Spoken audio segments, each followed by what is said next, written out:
ಸುಮಾರು ಜನ ಕೇಳ್ತಾ ಇದ್ರು ಈ ವರ್ಷ ನಮ್ಮ ಕರಡಿ ಬಬ್ರು ಅನ್ನೋ ದಸರಾಕ್ಕೆ ಎಂಟ್ರಿ ಕೊಡ್ತಾನೆ ಏನು. ಆಲ್ರೆಡಿ ಕ್ಯಾಪ್ಚರ್ ಆಗಿ 2 ವರ್ಷ ಹತ್ರ ಆಗೋಗಿದೆ. ಸೊ ಇನ್ನೇನು ಎಲ್ಲ ಟ್ರೈನಿಂಗ್ ಮುಗ್ದಿದೆ, ಕ್ಯಾಪ್ಚರಿಂಗ್ ಕೂಡ. ಸೊ ಇನ್ನೇನು ಎಂಟ್ರಿ ಕೊಡ್ತಾನೆ. ಹಾಗೆ ಮುಂದಿನ ಮೈಸೂರು ದಸರಾಕ್ಕೆ ಸೆಲೆಕ್ಷನ್ ಆಗ್ತಾನೆ. ಸೆಲೆಕ್ಷನ್ ಪ್ರೊಸೆಸ್ಗೆ ಆಯ್ಕೆ ಆಗಿದ್ದಾನ. ಸೊ ಏನು ಎತ್ತ ಅಂತ ಎಲ್ಲರೂ ತಲೆಯಲ್ಲಿ ಒಂಥರ ಕ್ವಶನ್ ಇದ್ದೇ ಇರುತ್ತಲ್ವ. ಸೊ ಈ ಕ್ವಶನ್ ಸಹಜ ಎಲ್ರಿಗೂ. ಏನಕ್ಕಂತಂದರೆ ಕರಡಿ ಮೇಲೆ ತುಂಬ ಎಕ್ಸ್ಪೆಕ್ಟೇಷನ್ ಇಟ್ಕೊಂಡಿರ್ತಾರೆ. ಕರಡಿಗೆ ಒಂಥರ ಫ್ಯಾನ್ ಬೇಸೇ ಇದೆ. ಸೊ ಅದ್ರ ಬಗ್ಗೆ ಖಾಲಿ ಸಕಲೇಶ್ಪುರ ಹಾಸನ ಭಾಗದಲ್ಲಿ ಮಾತ್ರ ಅಲ್ಲ ನಮ್ಮ ಕರಡಿಗೆ ಫ್ಯಾನ್ಸ್ ಇರುವಂಥದ್ದು. ಎಂಟೈರ್ ಕರ್ನಾಟಕದಲ್ಲಿ ಕರಡಿ ತುಂಬ ಹೆಸರುವಾಸಿ ಆನೆ. ಸೊ ಏನಕ್ಕೆ ಅಂತಂದರೆ ಅವನ ಕೆಲಸ ಆಗಲಿ ಅಥವಾ ಇನ್ನೊಂದು ಯಾವುದೋ ಒಂದು ಸಾಧನೆಗಳು ಆ ಥರದ್ರಿಂದ ಅವನು ಹೆಸರು ಪಡ್ಕೊಂಡಿದ್ದಲ್ಲ. ಅವನು ಆ ರೇಂಜಿಗೆ ಇಟ್ಟಿರೋದು ನಿಮಗೆಲ್ಲ ಗೊತ್ತಿರುತ್ತೆ ಅಲ್ವಾ. ಸೊ ಇವನ್ನ ಹಿಡಿಯೋಕ್ಕೆ ನಮ್ಮ ಅರ್ಜುನ ಕೂಡ ಹೋಗಿದ್ದ, ಹಾಗೆ ಅಭಿಮನ್ಯು, ಹಾಗೆ ಮತ್ತು ಬೇರೆ ಸಾಕಾನೆಗಳು ಎಲ್ಲ ಹೋಗಿ 1 ವೀಕಷ್ಟು ಸೊ ಅಲ್ಲೇ ಕ್ಯಾಂಪಲ್ಲಿ ಹಾಕ್ಕೊಂಡು ಅದಾದ ನಂತರ ಕ್ಯಾಪ್ಚರ್ ಬರಬೇಕಾದ್ರೆ ತುಂಬ ನರಕ ಯಾತನೆ ಅಂತ ಹೇಳ್ಬೋದು. ಅದೊಂದು ದೊಡ್ಡ ಯುದ್ಧನೇ ಆಯಿತು. ಸೊ ನಿಮಗೆ ನಾವು ವಿಡಿಯೋದಲ್ಲಿ ಆಗ್ತಾ ಇರ್ಬೋದು ನೋಡಿ ಯಾವ ರೀತಿ ಫೈಟ್ಗಳಾಗಿದೆ. ಒಂದು ಕಡೆ ನಮ್ಮ ಅಭಿಮನ್ಯು ಕೂಡ ಮೊದಲಲ್ಲಿರ್ತಾನೆ, ಒಂದು ಕಡೆ ನಮ್ಮ ಪ್ರಶಾಂತ ಕೂಡ ರೊಚ್ಚಿಗೆದ್ದಿರ್ತಾನೆ. ಅವನೇ ಲೀಡ್ ಮಾಡಬೇಕಾಗಿರುತ್ತೆ ಆ ಕಾರ್ಯಾಚರಣೆ ಫಸ್ಟ್ ಆಫ್ ಆಲು. ಸೊ ಈ ಎಲ್ಲ ಈ ಎಲ್ಲ ಒಂದು ಈ ಸೀನ್ಗಳಲ್ಲಿ ಆಗುತ್ತೆ ನೋಡಿ ಆ ಟೈಮಲ್ಲಿ. ಸೊ ಹಾಗಾಗಿ ಕರಡಿ ತುಂಬ ಕಡೆ ಪರಿಚಯ ಹೋಗ್ತಾನೆ. ಯಾರು ಕರಡಿ, ಏನು ಎತ್ತ. ಸೊ ಆ ದಂತ ಕೂಡ ಅಷ್ಟೊಂದು ಉದ್ದ ಇಲ್ಲ, ಬಾಡಿ ಮೈಕಟ್ಟು ಮಾತ್ರ ಅಷ್ಟೊಂದು ದಪ್ಪವಾಗಿ ದೈತವಾಗಿದ್ದಾನೆ, ಅಷ್ಟೊಂದು ಇಟ್ಟಿದ್ದಾನೆ ಅಂತೇಳಿ. ಅಂದರೆ ಸಾಕಾನೆಗಳಿಗೆ ಅಷ್ಟೊಂದು ಭಯದ ವಾತಾವರಣ ಅವನು ಮೂಡಿಸಿರ್ತಾನೆ ಆ ಟೈಮಲ್ಲಿ. ಸೊ ಯಾವುದೇ ಸಾಕಾನೆಗಳು ಕೂಡ ಮುಂದೆ ಹೋಗೋಕ್ಕೆ ಒಂದು ಹೆಜ್ಜೆ ಥಿಂಕ್ ಮಾಡಲೇಬೇಕಾಗಿರುತ್ತೆ. ಯಾಕಂತಂದರೆ ಆ ಥರ ಇರ್ತಾನೆ ನಿಮಗೆ. ಇವಾಗ ಸದ್ಯಕ್ಕೆ ನಾನು ವೀಡಿಯೋದಲ್ಲಿ ಏನು ತೋರಿಸ್ತಾ ಇದ್ದೀನಿ ನೋಡಿ, ಇದೆಲ್ಲ ಪಳಗಿಸಿ ಅದಾದ ನಂತರ ಕ್ಯಾಂಪ್ಗೆ ಬಂದ ನಂತರ ಇರೋವಂಥ ಕರಡಿ. ನಾನು ಫಸ್ಟ್ ವೀಡಿಯೋಗಳು ಹಾಕಿದ್ದೀನಿ ನೋಡಿ, ಆ ಫೈಟ್ ಆಗಿರ್ಬೋದು ಅಥವಾ ಒಬ್ಬ ರೈತರ ಮೇಲೆ ಓಡಿಸ್ಕೊಂಡು ಹೋಗಿ ದಾಳಿ ಮಾಡೋದು. ಸೊ ಇದೆಲ್ಲ ಹಳೆ ವೀಡಿಯೋ, ನೀವು ನೋಡಿರ್ತೀರ ಅಲ್ವಾ.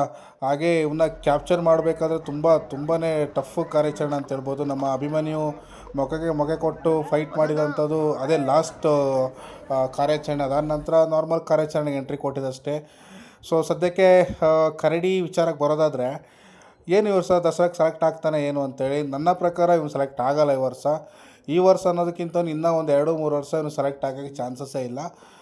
ಒಂದು ಪಕ್ಷ ಸೆಲೆಕ್ಟ್ ಆದರೂ ಕೂಡ ಯಾಕೆ ಅಂತ ನೀವು ಕೇಳ್ಬೋದು, ಯಾಕೆ ಸೆಲೆಕ್ಟ್ ಆಗೋದು ಇಲ್ಲ ಅಂತಲೂ.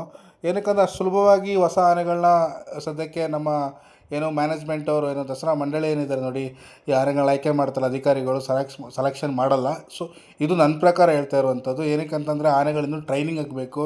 ಬಿಫೋರ್ ಯಾವುದೇ ಒಂದು ದೊಡ್ಡ ಒಂದು ಪ್ಲ್ಯಾಟ್ಫಾರಮ್ಗೆ ನಮ್ಮ ಆನೆಗಳು ಎಂಟ್ರಿ ಕೊಡ್ತಾ ಇದ್ದಾವೆ ಅಂತಂದರೆ, ಲೈಕ್ ದಸರಾ, ಈ ಸದ್ಯಕ್ಕೆ ಆನೆಗಳಿಗೆ ದಸರಾನೇ. ಸೊ ದಸರಾಗೆ ಎಂಟ್ರಿ ಕೊಡ್ತಾ ಇದ್ದಾವೆ ಅಂತಂದರೆ ಆನೆ ಫಸ್ಟ್ ಲಾರಿ ಹತ್ತೋದು ಕಲ್ತ್ಕೋಬೇಕಾಗುತ್ತೆ. ಅದಾದ ನಂತರ ಸಾಕಷ್ಟು ಕಾರ್ಯಾಚರಣೆಗಳಲ್ಲಿ ಆನೆಗಳು ಹೋಗಬೇಕಾಗುತ್ತೆ. ಸಾಕಷ್ಟು ಕಾರ್ಯಾಚರಣೆ, 1-2 ಕಾರ್ಯಾಚರಣೆ ಅಲ್ಲ. ಸೊ ಸದ್ಯಕ್ಕೆ ನೀವು ಕೇಳ್ಬೋದು ಯಾಕೆ ಕಾರ್ಯಾಚರಣೆ ಮಾಡಿನೇ ಆನೆಗಳು ಹೋಗಬೇಕು ಅಂತೇಳಿ. ಸೊ ಏನಕ್ಕೆ ಅಂತಂದರೆ ಇವಾಗ ಸದ್ಯಕ್ಕೆ ನೋಡಿ, ನಮಗೆ ಕಾರ್ಯಾಚರಣೆಗೆ ಎಂಟ್ರಿ ಕೊಡ್ದೇ ಬಂದಿರೋಂಥ ಆನೆಗಳು ಯಾವುದು ಅಂತಂದರೆ 1 ವರ್ಷಕ್ಕೆ ಪಳಗಿ ಎಲ್ಲ ಬಂದಿರೋ ಧನಂಜಯ ಮತ್ತು ಏಕಲವ್ಯ ಆನೆ. ಸೊ ಅವುಗಳಿಗೆ ಅದೇ ರೀತಿ ಟ್ರೈನಿಂಗ್ ಆಗಿತ್ತು, ಅದೇ ರೀತಿ ಕಾಮ್ನೆಸ್ ಇತ್ತು ಆನೆಗಳಿಗೆ. ಓಕೆ, ಸೊ ಟ್ರೈನಿಂಗ್ ಅಡ್ಜಸ್ಟ್ ಆಗಿ ಎಲ್ಲಿ ಅಗ್ರೆಸಿವ್ ಇರಬೇಕು ಅಲ್ಲಿ ಮಾತ್ರ ಅಗ್ರೆಸಿವ್ ಇರ್ತವೆ. ಇವೆಲ್ಲ ಆಲ್ರೆಡಿ ಅಗ್ರೆಸಿವ್ ಇದ್ದ ಆನೆಗಳು. ಇವ್ರಿಗೆ ರುಚಿಗಳು ಗೊತ್ತಾಗೋಗಿದೆ, ಯಾರು ಏನು ಇತ್ತ ಅಂತ ನೀಟಾಗಿ ಓಲ್ಡ್ ಎಲ್ಲ ಗೊತ್ತಾಗೋಗಿದೆ ಅಲ್ವಾ. ಸೊ ಹಾಗಾಗಿ ತುಂಬ ವಯಸ್ಸಾಗಿರೋಂಥ ಆನೆ, ಅಂದಾಜೊಂದು 35-40 ವರ್ಷ ಆಗಿರ್ಬೋದು. ತುಂಬ ಕಷ್ಟ ಇನ್ನು ಆನೆಗಳನ್ನ ಪಳಗಿಸಿ ತಗೊಬರೋದು. ಸೊ ನನ್ನ ಪ್ರಕಾರ ಬರ್ತಾನೆ, ಬಟ್ ಲೇಟ್ ಇದೆ. ಸೊ ಆದಷ್ಟು ಬೇಗಂತೂ ಬರಲ್ಲ, ಇನ್ನೊಂದು 4-5 ವರ್ಷ ಆಗ್ಬೋದು ಅನ್ಕೋದು ನನ್ನ ಪ್ರಕಾರ.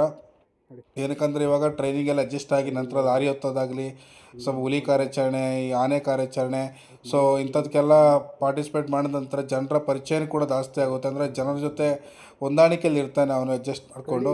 ಸೊ ಅದಾದ ನಂತರ ನೆಕ್ಸ್ಟ್ ದಸರಾ ಪ್ರೊಸೆಸ್ಸು ಆ ಥರ ಅಂತ ಸೆಲೆಕ್ಟ್ ಆಗ್ಬೋದು. ಓಕೆ, ಸೊ ನನಗೊತ್ತು ನೀವೆಲ್ಲ ನನಗೆ ಕಮೆಂಟ್ ಮಾಡ್ಬೋದು, ಸೊ ಅದೇನು ನಮ್ಮ ಕರಡಿಗೆ ಸೆಲೆಕ್ಟ್ ಆಗೋಲ್ಲ ಅದು ಇದು ಅಂತೇಳಿ. ಸೆಲೆಕ್ಷನ್ ಬೇರೆ, ಸೆಲೆಕ್ಟ್ ಆಗೋದು ಬೇರೆ. ಓಕೆ, ಸೆಲೆಕ್ಷನ್ಗೆ ಇವನು ಪಾರ್ಟಿಸಿಪೇಟ್ ಮಾಡ್ಬೋದು, ಬಟ್ ಸೆಲೆಕ್ಟ್ ಮಾಡೋಕ್ಕಂತೂ ಆಗೋಲ್ಲ. ಏನಕ್ಕಂದರೆ ಇನ್ನೂ ಆನೆಗಳು ತುಂಬ ಇದ್ದಾವೆ, ದಸರಾಗೆ ಎಂಟ್ರಿ ಕೊಡ್ದಂಥ ಆನೆಗಳು ತುಂಬ ಇದ್ದಾವೆ. ಅವೆಲ್ಲ ಆಲ್ರೆಡಿ ಕ್ಯಾಂಪಲ್ಲಿ ಬಂದು 3-4 ವರ್ಷ ದಾಟೋಗಿದೆ. ಅವೆಲ್ಲ ಕಾಮಾಗಿ ಕಾರ್ಯಾಚರಣೆ ಎಲ್ಲ ಮಾಡಿ ತುಂಬ ಇನ್ನೂ ಪ್ಲೇಸ್ಗೆ ವೆಯ್ಟ್ ಮಾಡ್ತಾನೆ ಇದ್ದಾವಲ್ವ. ಹಾಗಾಗಿ ಇದು ನನ್ನ ಒಪಿನಿಯನ್. ಯಾರ್ದೋ ರೀತಿಯ ನಾನು ನನ್ನ ಬೇರೆ ಒಪಿನಿಯನ್ ಬಗ್ಗೆ ನಾನು ತಲೆನೇ ಕೆಡಿಸ್ಕೊಳ್ಳಲ್ಲ, ಅಥವಾ ಅವರು ಅದು ಹೇಳ್ತಾರೆ ಇದು ಹೇಳ್ತಾರೆ ಅಂತಲ್ಲ. ಬಟ್ ನನಗೆ ಓಪನ್ ಒಪಿನಿಯನ್, ಕರಡಿ ನೋಡಿದಾಗ ಅವ್ನು ಇನ್ನೂ ಟ್ರೈನಿಂಗ್ ಆಗಬೇಕು, ಟ್ರೈನಿಂಗ್ ಆದ ನಂತರನೇ ದಸರಾಕ್ಕೆಲ್ಲ ಅವನು ಎಂಟ್ರಿ ಕೊಡೋದು ನನ್ನ ಪ್ರಕಾರ. ಸೊ ಇಷ್ಟು ಕರಡಿ ಬಗ್ಗೆ ಅಪ್ಡೇಟ್. ಹೋಪ್ಫುಲಿ ಎಲ್ಲ ನಮ್ಮ ಕರಡಿ ಫ್ಯಾನ್ಸ್ಗಳು ಸ್ವಲ್ಪ ವೆಯ್ಟ್ ಮಾಡಿ ನೋಡೋಣ.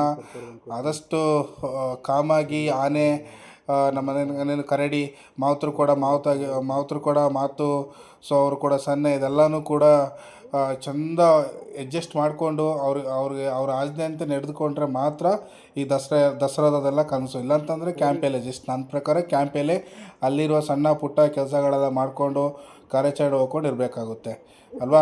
ಸೊ ಹಾಗೆ ನೋಡೋಣ. ಸೊ ನಮಗೂ ಅದೇ ಇಷ್ಟ, ಕರಡಿ ಕೂಡ ದಸರಾಗೆ ಎಂಟ್ರಿ ಕೊಡಲಿ ಅಂತೇಳಿ.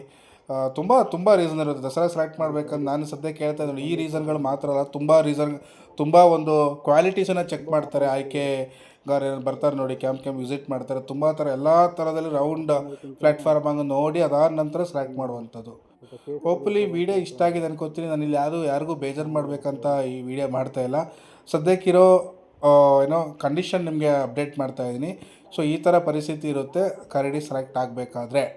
ಸೊ ತುಂಬ ಜನ ಫ್ಯಾನ್ಸ್ ಕೇಳ್ತಾರೆ ಕರಡಿ ಬರ್ತಾನೆ ಏನು ಅಂತೇಳಿ. ಸದ್ಯಕ್ಕೆ ದಸರಾಗಂತೂ ಎಂಟ್ರಿ ಕೊಡೋಲ್ಲ. Okay, so thank you. Video ಇಷ್ಟ ಆಯ್ತು ಅನ್ಕೋತೀನಿ. ಹಾಗೆ ಸಬ್ಸ್ಕ್ರೈಬ್ ಮಾಡಿ, ಲೈಕ್ ಮಾಡಿ, ಚಾನಲ್ನ ಫಾಲೋ ಮಾಡಿ ಅಂತ ವಿಡಿಯೋನ ಎಂಡ್ ಮಾಡೋಣ.